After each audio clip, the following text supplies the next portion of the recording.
Olá, amigos do canal do Conhecimento Múltiplo. Estamos mais uma vez aqui. Satisfação em revê-los. Na aula passada, ou no vídeo passado, nós estivemos falando a respeito do H3N2, o influenza vírus H3N2, variante Darwin. Nós vimos lá os seus tipos, os seus subtipos e vimos a anatomia desse vírus. E hoje vamos falar a segunda parte desse conteúdo para vocês, tá certo? No áudio de hoje nós vamos falar o seguinte: como que são denominados esses vírus? Como que recebe sua nomenclatura? Certo? Outra questionamento nessa aula de hoje vamos falar: o que é essa variante Darwin? Né? Qual é o quadro sintomático, os sintomas causados por uma infecção por esses vírus? Falaremos também sobre mecanismos de replicação viral, ou seja, desde que o vírus chega à célula, ele penetra nela e se estabelece uma reprodução dentro dela.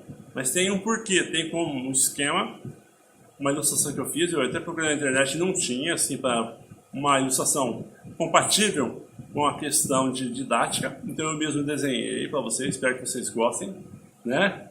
Tá? E também outra coisa, o tratamento. Como que é feito o tratamento dessas viroses? Qual é o medicamento usado? É só alívio sintomático, não é? Pacientes mais agravados, como que faz? Vamos falar hoje. Mas antes de eu começar o assunto, eu convido vocês a se inscreverem nos nossos canais. Se inscreva no nosso canal, acione o sininho de notificações para que você receba a notificação de novos vídeos que estarão fazendo por aí, tá? Novos conteúdos. Deixe seu like, assim você está ajudando o canal, gente. Dá um like, não custa. Se vocês gostaram do vídeo, dá um like pra gente lá, não esquece não. Dá uma clicadinha lá no joinha, porque aumenta a relevância do canal frente à plataforma. Eles vão estar mostrando para mais pessoas isso. E para a gente incentiva, motiva a gente a fazer mais conteúdo cada vez mais. E lembrando que as dúvidas vocês deixem nos comentários, serão pontualmente respondidas. Ok? Então, a partir de agora, nós falaremos, aqui em instantes, sobre as denominações virais. Ok?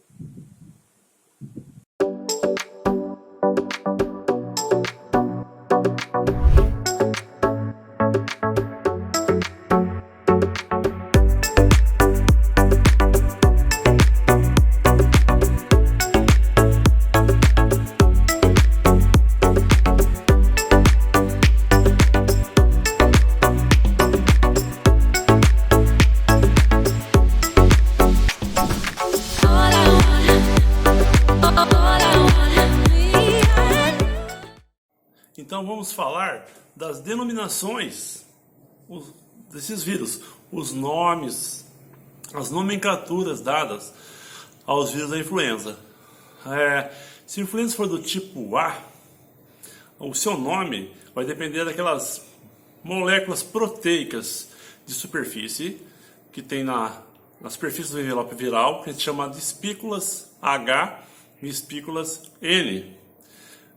Hemaglutinina e neuraminidase, respectivamente. Quando ocorre mutação nesses vírus, ocorre uma alteração da composição química e conformacional dessas proteínas, surgiram os subtipos do influenza A. Daí a gente vem, os subtipos são 1, 2 e 3, um exemplo, né? Aí tem H1N1, hemaglutinina subtipo 1, neuraminidase subtipo 1. H2N2, hemaglutinina subtipo 2, neuraminidase subtipo 2. E por fim, o H3N2 como exemplo, hemaglutinina do tipo 3 e neuraminidase do tipo 2. Ok? Então, os nomes são de acordo com aquelas proteínas que se projetam no envelope do vírus, né? Que já vimos lá na anatomia. Pode olhar no vídeo passado que vocês vão entender certinho o que eu estou falando. Já o influenza do tipo B eles são designados a sua nomenclatura de acordo com linhagens. Existem duas linhagens principais que causam doenças por influenza B nos seres humanos. É a linhagem Yamagata e a linhagem Vitória. Basicamente é isso. Já o influenza A varia, né? Mas é baseado nas suas moléculas de superfície, certo? A segunda questão é como que surgiu, aliás, o que é essa variante Darwin? É até simples para entender. A vacinação que é feita contra a gripe, eles pegam as 3 principais cepas que estão acontecendo nesse momento.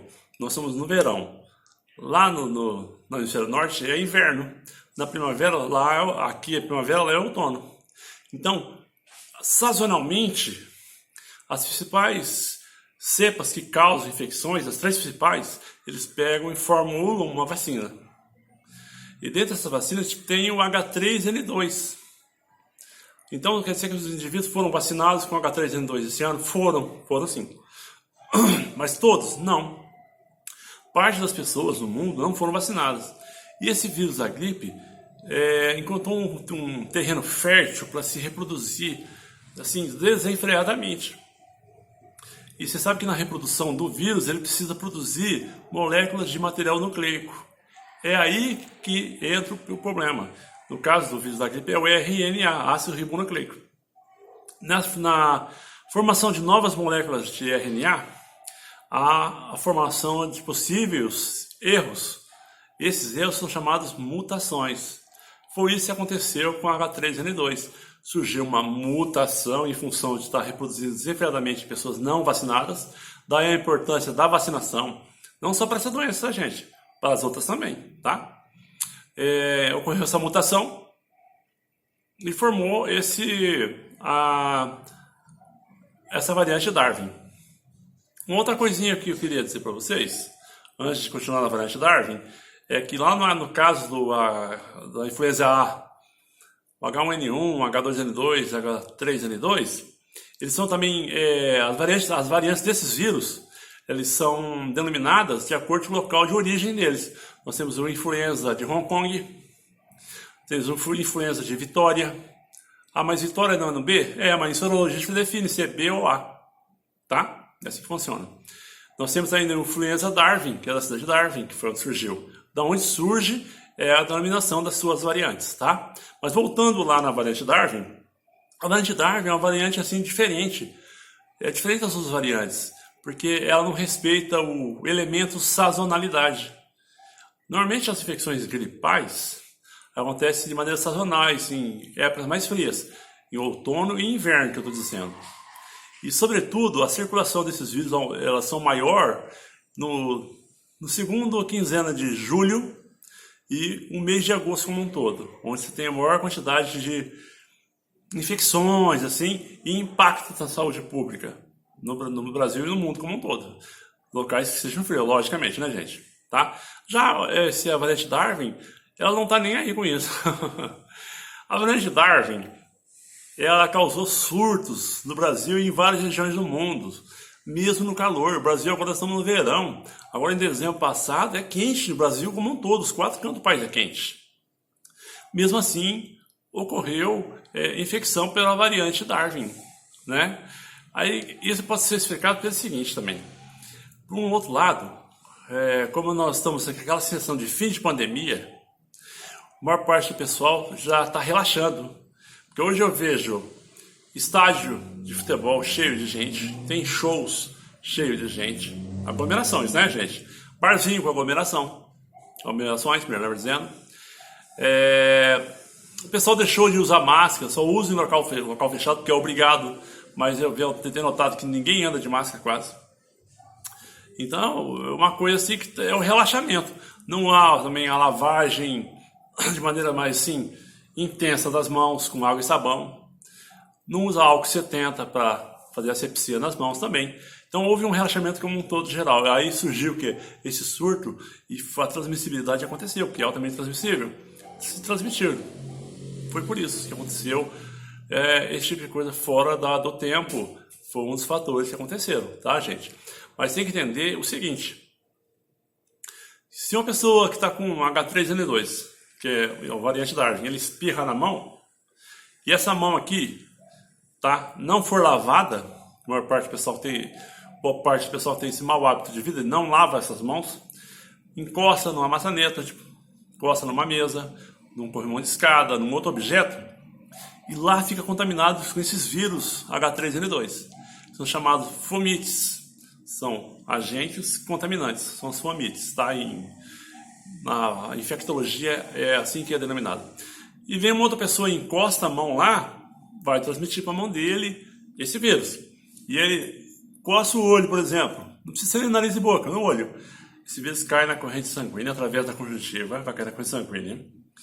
E vai, através da corrente sanguínea, nas células do trato respiratório, onde tem grande quantidade de receptor de superfície, que eu vou falar na hora que eu falar da replicação viral, receptores do ácido ciálico. E lá eles penetram e causam uma infecção assim ampla em todo o aparelho respiratório. Tá certo? Mas a pergunta que se faz, o que você faz para evitar isso?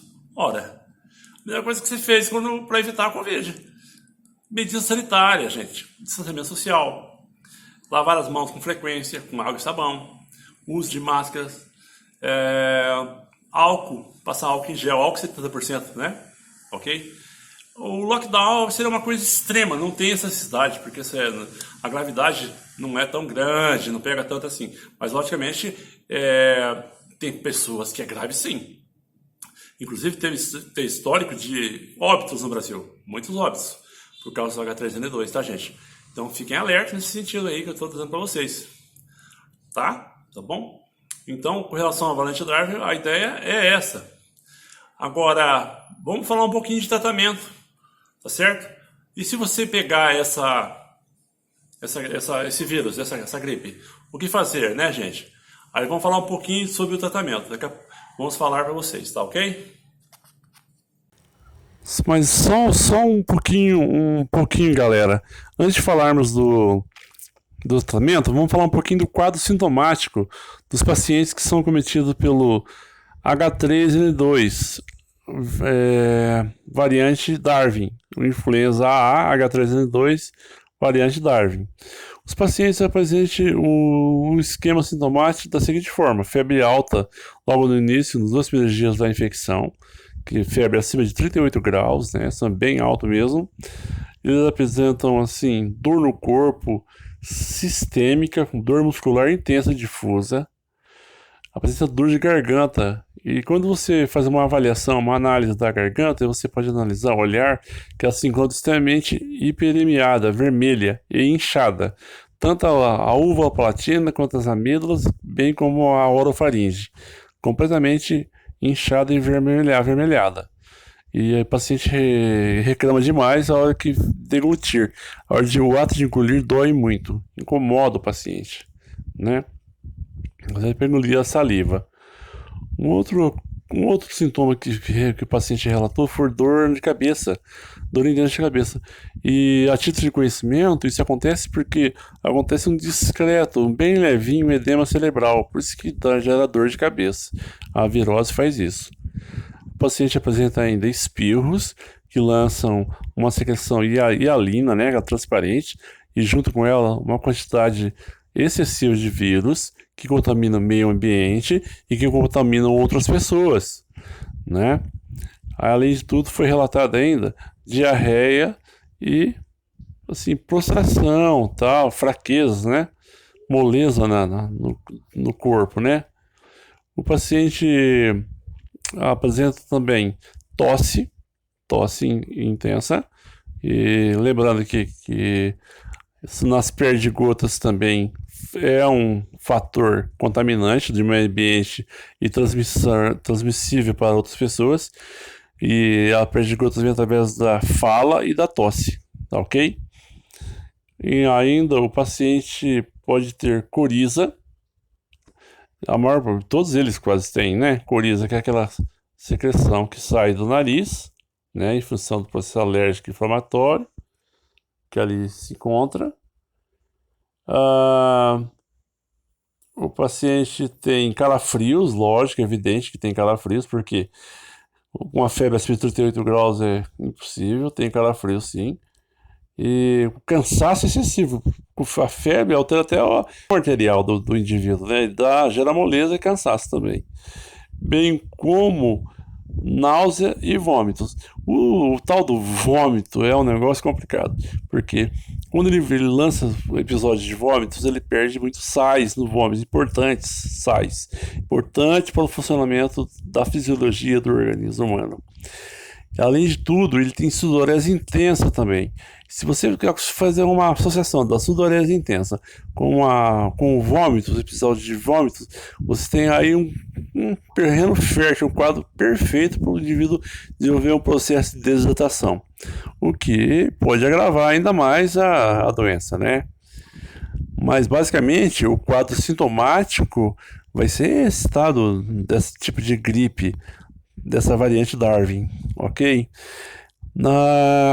Bom, daqui a pouquinho estaremos falando a respeito do tratamento que é estabelecido para esses pacientes, tanto de alívio sintomático como tratamento propriamente dito como antivirais, tá bom? Bom, pessoal, então chegamos ao tratamento. O tratamento que se faz significa, primeiramente, que você foi afetado ou acometido por um vírus. As medidas sanitárias não foram suficientemente capazes de evitar que você tenha essa infecção. Você teve a infecção, então.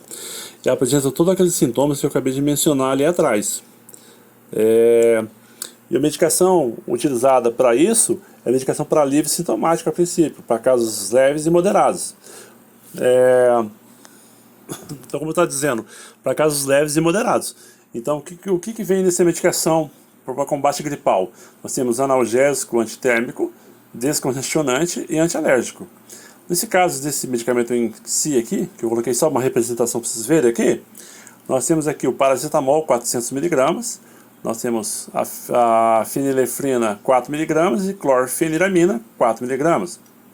O paracetamol é um analgésico e antitérmico, ou seja, ele inibe a dor muscular e a dor de cabeça que o paciente sente, né? Bem como ele também faz baixar a febre que está alta, né? Certo? Ele age nesse sentido, analgésico e antitérmico. Temos a fenilefrina, que é um vasoconstritor, e a clorfeniramina, que é um antialérgico, um antihistamínico. Ele vai bloquear a ação da histamina.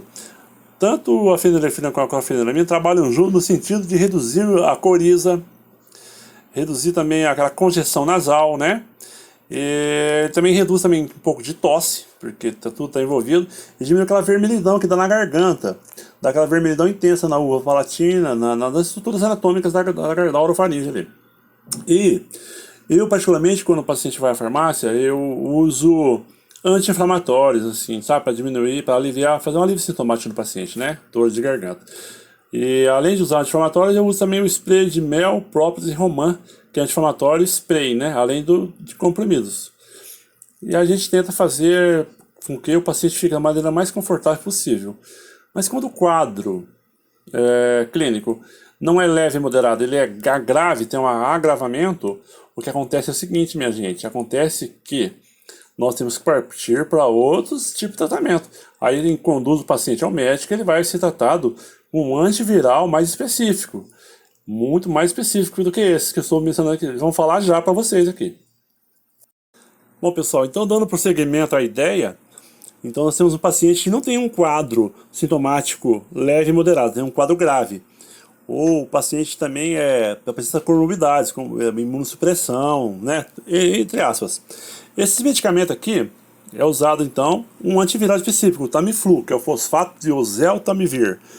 Ele é de 75mg, tá? Toma um comprimido uma vez ao dia, no período aí de uns 10 dias, ok? Bom, esse medicamento aqui, ele é usado para pacientes que são imunocomprometidos, condições especiais, pacientes que estiveram também assim, apresentam quadro agravado para influenza do tipo A como do tipo B, quadro grave, tá? Ele é usado, esse medicamento aqui, antiviral. Além disso, também ele é usado na profilaxia de pacientes perdão, de pessoas que estiveram em contato com pacientes contaminados. Usa também ele para fazer uma medicação de bloqueio, tá?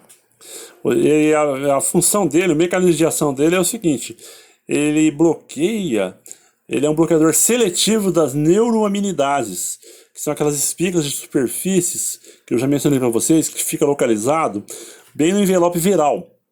Quando o vírus sai da célula, que eu vou falar já já sobre a reprodução viral, vocês vão ver, ele sai da célula, ele fica conectado no receptor do ácido siálico, é o receptor nas membranas das células hospedeiras. Para que ele saia, se desloque, tem que haver uma ruptura para a ação dessa enzima, neuraminidase, é uma ação enzimática. Fazendo isso, libera o vírus fica na corrente sanguínea, e centenas desses vírus que saem de uma célula hospedeira infectam outras centenas de células e o ciclo prossegue. Só que com a ação do Tamiflu, a neuraminidase inibe essa liberação a nível celular, acaba um pouquinho com a festa. Você retarda a reprodução, na verdade, a infecção viral, né, como um todo. Você retarda a infecção viral. Retardando a infecção viral, você dá condição maior para que o sistema imunológico chegue e fagocite ele através das células fagócitas que fazem fagocitose, como neutrófilos, macrófagos, né? Enfim, tem um ataque do sistema imunológico e você retarda ele, não deixando que ele ataque novas células. Demora mais, facilita a convalescência, de tal maneira que em poucos dias você cessa os sintomas e o paciente evolui para a cura e sara, né? É um medicamento específico, antiviral, né? Que é prescrito pelo médico e tal. E eu acho que basicamente, nesse sentido, é isso, tá? Outra coisa que é importante saber, gente. Na verdade, não existe uma vacina específica. Pelo menos agora, se tiver, tem agora, né? Mas não existia na época do surto, que foi em dezembro. O que você tem que fazer é o seguinte: fazer as medidas sanitárias sempre. Lavar as mãos com água e sabão, passar álcool em gel, usar máscara e manter o distanciamento social, que não vem acontecendo no Brasil. Só que daí que acontece é o seguinte: se você deixa rolar um vírus numa população não vacinada, e tomar vacina, evidentemente, né? Se você deixa o vírus fazer a festa em uma população não vacinada, ocorre reprodução, e nessa reprodução pode acontecer erros. E nesses erros acontece mutação, e pode gerar um vírus que é mais fraco e gerar um vírus mais forte. Isso aí pode acometer a população e detonar tudo. Então vamos ter consciência, né, gente? Vamos se vacinar assim que der, né? E manter o distanciamento social e as medidas sanitárias, tá? Nada de muito exagero, como um lockdown, que seria exagero, mas manter as medidas sanitárias, ok? Espero que vocês tenham entendido com relação ao tratamento. Bom, pessoal, então, falando a respeito da replicação viral, eu procurei na internet e vi se achava alguma figura que tivesse uma ação bem didática e não encontrei. Aí eu peguei e fiz um desenho aqui para ver se vocês entendem. Espero que vocês gostem. E delimitei a seguinte estrutura: uma célula, nós temos assim, delimitando ela um risco de fora a fora na parte superior, que é a membrana plasmática. Mas no meio nós temos o citoplasma, e aqui na porção inferior, que é delimitada por uma membrana também preta, nós temos aqui a membrana nuclear chamada carioteca, nós temos um núcleo, tá certo? Como é que funciona? A princípio, na esquerda em cima, na etapa 1 ali, nós temos um vírus H3N2, variante Darwin, e na superfície espículas. Tem a espícula H, que é a hemaglutinina, e a espícula N, que é a neuraminidase, só para facilitar o nosso entendimento, a nossa didática, tá? Vamos chamar de espícula H e espícula N. Então o que acontece? Nós temos os receptores sendo um formato de célula de cavalo, em azul, em todas as superfícies da membrana, como vocês podem ver ali. O vírus, ele se liga através de um receptor do ácido siálico. Através desse receptor se liga a hemaglutinina, a espícula H, tá certo? Então, uma vez ligado na espícula H, a membrana plasmática começa a fazer um englobamento desse vírus. Ela engloba ele. Pode perceber que tem 3 espículas H ligadas em 3 receptores na superfície na etapa 2, tá? Da etapa 2, após ser englobado, forma o endossomo, que é esse vírus dentro da célula, é o endossomo. Na etapa 3, como vocês estão vendo ali, ó. E esse vírus, lembrando que ele tem 8 moléculas de RNA na interna dele, está protegida por um capsídeo, que é a união de capsômeros, né? Que são proteínas, é um capsídeo. E ele tem um envelope que tem uma estrutura semelhante à membrana plasmática, não é igual, porque a composição química dela é alterada. Nós temos proteínas virais nela, que diferencia bastante, daí no caso, nesse sentido, são semelhantes, mas diferencia em função dessas proteínas virais que ali estão. Muito bem, aí na etapa 4 ocorre um processo de fusão desse envelope viral, liberando as 8 moléculas de RNA. Acompanhe comigo, ó, etapa 4, tem 8 moléculas de RNA nos citoplasmas. Tudo isso dá nível de citoplasma ainda, tá? Esses RNAs, eles são RNAs de senso negativo. Então, ou seja, eles migram para o núcleo, na etapa 5, vocês podem ver ali, ó, as moléculas de RNA.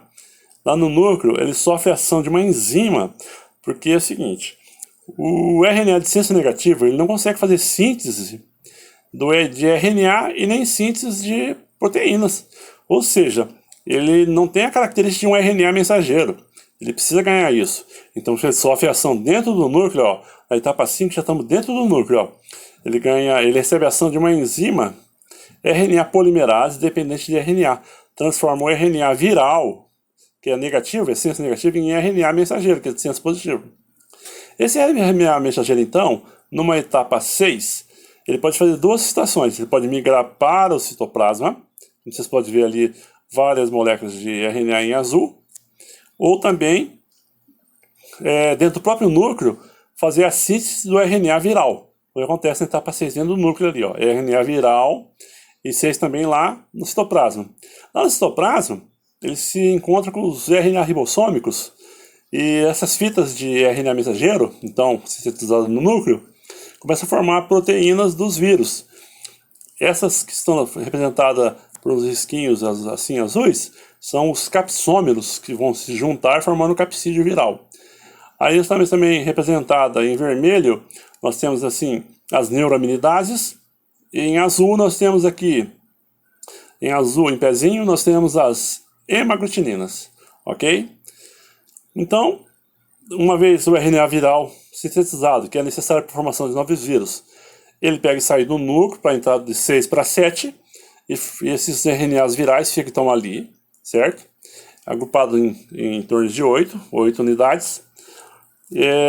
Eles se fundem, se juntam aos capsômeros que se polimerizam, formando um novo capsídeo, como vocês podem ver aqui, na etapa 8 ali. Você tem o capsídeo, né, que são a união de capsômeros proteicos, formando um novo vírus. O capsídeo mais os RNAs virais, eles empurram a membrana no sentido para fora, né? E essas hemaglutininas, que eu esqueci até de mencionar, e neuraminidases que estavam no citoplasma assim sintetizadas pelo RNA mensageiro, elas migram em direção às membranas, se fixam na membrana, como você pode ver ali mais acima. Elas ficam, toda a membrana muda a composição química e estrutural da membrana. E esse vírus, então, com capsídeo e o RNA empurra essa membrana com essas moléculas de superfície, com essas espículas de superfície. RNA e o capsídeo empurram a membrana cheia de espículas de superfície, espícula H e espícula N. Para sair dessa célula, a espícula H fica ligada ao receptor com ácido siálico. Então a neuraminidase, que é uma espícula N, ela faz a ruptura dessa ligação, liberando o vírus, como vocês podem ver, é uma nova partícula viral para fora da célula. E o Tamiflu, que eu mencionei agora mesmo com vocês, ele bloqueia a ação dessa neuraminidase. E esse vírus, em vez de sair ali e ficar fora no plasma sanguíneo, para infectar novas células, ele fica grudadinho na membrana, não sai. Então o Tamiflu, o Zetomivir, ele trabalha nesse sentido, ele bloqueia a neuraminidase, não permitindo a liberação dessas partículas virais, no caso, para a corrente sanguínea, no plasma sanguíneo, para infectar novas células, ou interstício do tecido adjacente. Tá certo? Então, basicamente, gente, a reprodução do vírus da gripe, nesse caso, é esse, tá certo? E tem as estruturas. Eu espero, então, que vocês tenham entendido, basicamente, o que eu quis dizer. Não tem muito segredo, não, é isso aí, tá certo? Lembrando que na superfície das células tem os receptores de ácidos siálicos para esses vírus, tá ok? São as células do trato respiratório, essa célula que eu coloquei aqui, tá? No dedo do nariz, todo o trato respiratório. tem esse tipo de célula com esse tipo de receptor. Bom, pessoal, por hora é isso. Então, vamos ficando por aqui. Espero que todos tenham entendido. Eu quero que vocês fiquem bem e fiquem com Deus. Um grande abraço, até o próximo vídeo. Fiquem com Deus, um abraço, fiquem bem.